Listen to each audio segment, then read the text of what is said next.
जय हिंद। वापस से मार्केट स्टेबल हुआ, बैंक निफ्टी ने ऑल टाइम हाई टच करा, क्या बढ़िया सी छलांग लगाई, क्या बढ़िया सी छलांग लगाई। अब इस बीच में क्योंकि मार्केट स्टेबल हुआ है तो आईपीओ वाले वापस आएंगे, आईपीओ वाले कहेंगे हमें भी पैसा चाहिए, मुझे भी पैसा चाहिए, हम फर्स्ट करके आएंगे। अब एक और आईपीओ आया है इंजनी करके, इंजनी करके एक और कंपनी है। कंपनी क्या करती है, बिजनेस मॉडल क्या है, फाइनेंशियल्स क्या है, उससे भी मोस्ट इंपॉर्टेंट बात लगाना है या नहीं लगाना है, कितना ओएफएस है, कितना पैसा कंपनी के पास जाएगा, क्या लिस्टिंग गेन हो सकते हैं, मल्टीपल अकाउंट्स में लगाऊं, एचएनआई में लगाऊं, रिटेल में लगाऊं, ये सब हम आज लोग वीडियो में देखने वाले हैं।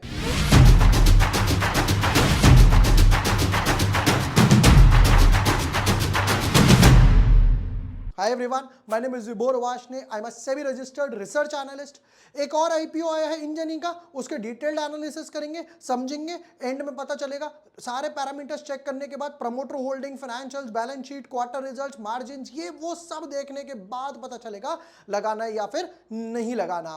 Without wasting time deep dive करते हैं अपने एनालिसिस में। But yes, before moving ahead, अगर अभी तक आपने चैनल सब्सक्राइब नहीं किया है या न्यू यूजर हो, ये जो बीएससी में क्रैश आया था ये भी हम लोगों ने डिस्कस करा, आईआरईडी के एनालिसिस करे, ऑप्शन की स्ट्रैटेजी है, जो लोग ऑप्शन में ट्रेड करते हैं ये स्ट्रैटेजी जरूर देख लेना। बैंक निफ्टी के लिए प्रॉपरली ब्रह्मास्त्र स्ट्रैटेजी है इंजनी।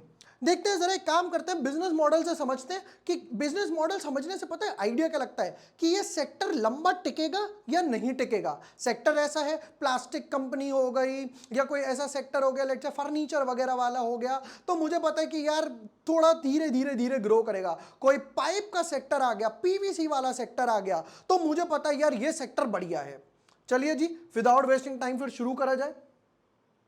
फाउंडेड इन 1998, 25-26 साल पुरानी कंपनी है। इंजनी लिमिटेड प्रोवाइड्स डिजिटल सर्विसेज, उस जमाने से डिजिटल सर्विसेज दे रहे हैं for the life science industry. Life science industry हो गया यानी मेडिकल वगैरह वाला, जो एपीआई वगैरह बनाते हैं। They assist with the drug development, clinical trials, regulatory submissions, pharmacovigilance, complaints, management, sales, marketing support.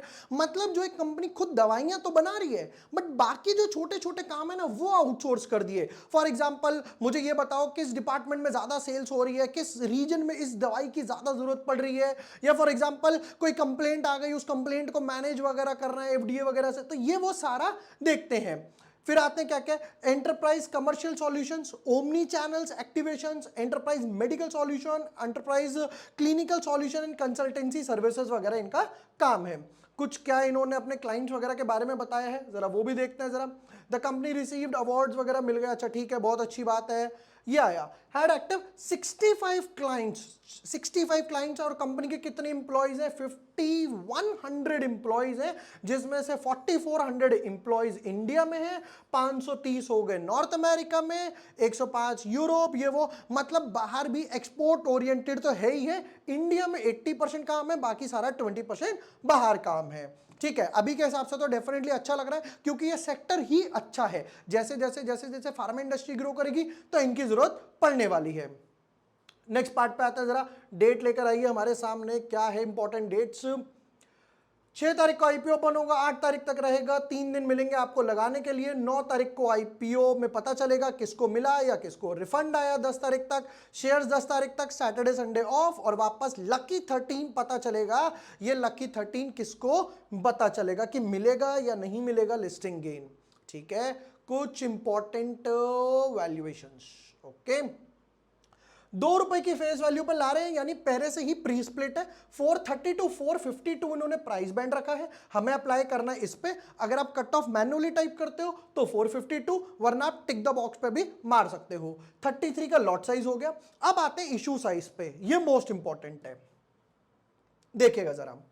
Company कहती है कि हमें कितने चाहिए, कंपनी कहती है मुझे 1840 करोड़ रुपए चाहिए। कंपनी कहती है मुझे 1840 करोड़ रुपए चाहिए, जिसमें से 760 करोड़ तो सिर्फ फ्रेश इशू है, यानी 41% जो है, और बाकी 59% जो है वो ओएफएस है। अब ये एक बैलेंस टू नेगेटिव है, बैलेंस टू नेगेटिव है। क्यों नेगेटिव है, बैलेंस टू नेगेटिव, वो मैं आपको एक डायग्राम के हिसाब से समझाता हूं। ये कंपनी है, कंपनी ने कहा कि हमें फंड्स रेज करने हैं, कंपनी ने कहा मेरे को फंड्स रेज करने हैं। कंपनी के पास दो ऑप्शन थे, पहला ऑप्शन था डेट यानी कि लोन, डिबेंचर्स, मॉर्टगेज, इस तरीके से उधार ले ले, बैंक से लोन ले ले, या दूसरा ऑप्शन था इक्विटी का। इक्विटी का कंपनी ने कहा कि हमें अभी डेट के रास्ते पर नहीं जाना, हमें डेट पे नहीं जाना। दो कंपनी के पास ऑलरेडी डेट है, अभी जब हम बैलेंस शीट पे आएंगे मैं आपको दिखाऊंगा। कंपनी ने कहा मुझे इक्विटी के रास्ते पर जाना है। अब इक्विटी के रास्ते पे वापस से दो ऑप्शन है। पहला ऑप्शन हो गया प्राइवेट प्लेसमेंट, जैसा कि आप शार्क टैंक में देखते हो कि शार्क टैंक में कोई आया, उसने कहा मैं अपनी कंपनी की 2% इक्विटी दूंगा, 2 लाख के बदले, 10 लाख के बदले, जो भी डील हुई उनकी, उसको कहते हैं प्राइवेट प्लेसमेंट। प्राइवेट इन्वेस्टर कोई आ जाता है या प्रमोटर वगैरह कोई डाल दे। दूसरा ऑप्शन हो गया इक्विटी का।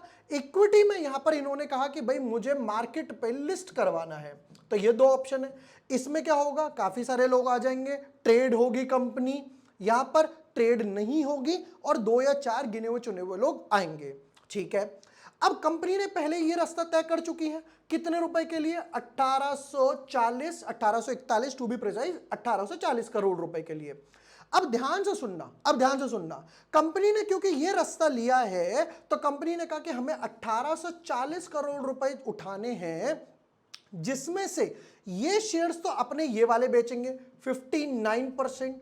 तो 1840 करोड़ रुपए जो कंपनी के पास जाएगा उसमें से 59% तो जाएगा इन लोगों के पास जो अपना माल बेच रहे हैं। प्रमोटर हो सकता है, कोई सेलिंग शेयर होल्डर हो सकता है। बाकी सिर्फ 41% जो है वो जाएगा किसके पास, वो जाएगा कंपनी के पास। तो डायरेक्टली इसको ऐसा समझते हैं, सीईओ कंपनी के पास, तो डायरेक्टली इसको ऐसा समझते हैं कंपनी के पास कितना गया, सिर्फ 41% पैसा गया, सिर्फ 41% पैसा गया, बाकी सेलिंग शेयर होल्डर के पास गया। तो कंपनी जो यूज कर सकती है अपने लिए वो सिर्फ ये वाला पैसा यूज कर सकती है। ये था इसका क्रक्स। जितना बेटर रेशियो होगा उतना बढ़िया है। आप सोचोगे कि यार कंपनी उठा रही है 1840, जिसमें से सिर्फ 760 करोड़ कंपनी के पास जा रहे हैं, कंपनी इसको एक्सपेंशन में लगाए, डेट उतारे और रॉ मटेरियल खरीदे, लाइसेंस वगैरह ले, अपग्रेड करे अपनी सर्विसेज वगैरह, बट ये एक बैलेंस टू नेगेटिव इसलिए बना है। ठीक है, 452 रुपीज का प्राइस बैंड था।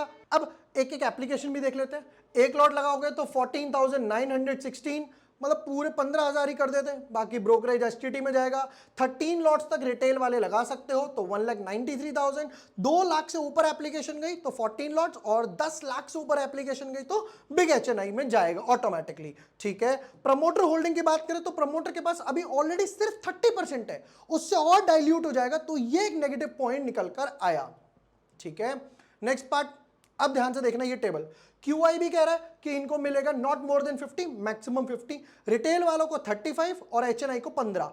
इन दोनों में ज्यादा किसका है, इन दोनों में ज्यादा इसका है रिटेल वालों का। तो अगर हम अप्लाई करेंगे तो हम इस कैटेगरी में अप्लाई करेंगे, इसमें अप्लाई नहीं करेंगे, ताकि अगर हमें अलॉटमेंट के चांसेस बढ़ाने हैं।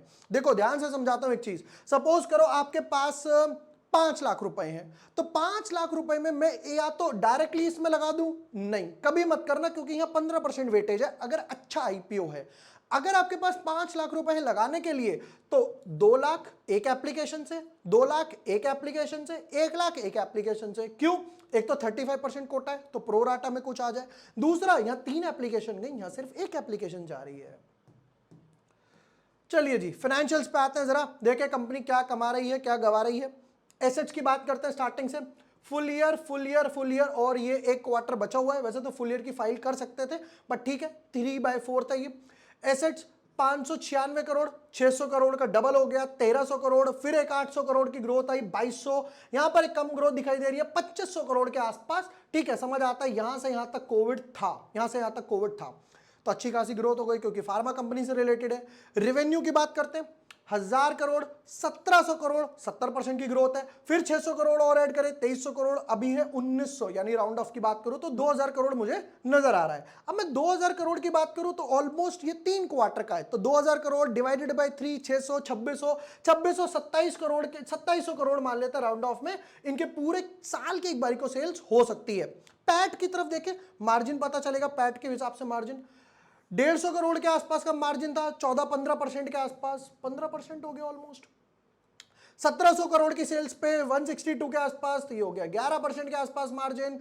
2300 पे 2600, 11-12% के आसपास ही है और अब वापस से 12% के आसपास मार्जिन हो गया और 241 है 3 क्वार्टर में, तो ये ऑलमोस्ट हो गया 320 करोड़ का प्रॉफिट। पिछली बार था 266 करोड़ का, यहां पर भी एक अच्छी खासी जंप है। तो पैट तो अच्छा खासा बूम कर रहा है, बट इतना आसान नहीं है। क्यों? अब देख तो रिजर्व्स 324 डबल हुआ 700, फिर 300 बढ़े 11,000 और 1300। हर साल में 300 करोड़ के रिजर्व्स बढ़ रहे हैं, बट बोरिंग देखना 25 करोड़ ड्रॉप आया 18, अच्छी बात है। 18 से सीधा 400 करोड़ की बोरोइंग और अभी भी 400 करोड़ की बोरोइंग ही है, रिड्यूस नहीं करी है प्रॉफिट में आने के बाद भी। ठीक है, ये एक नेगेटिव पॉइंट था। क्रक्स पे तो मैं अभी आने ही वाला हूं। डेट टू इक्विटी रेशियो 0.3 काफी अच्छा है, काफी अच्छा है। जहां पर डेट ज्यादा होता है यहां पर डेट आधे से भी कम है, बहुत अच्छी बात है।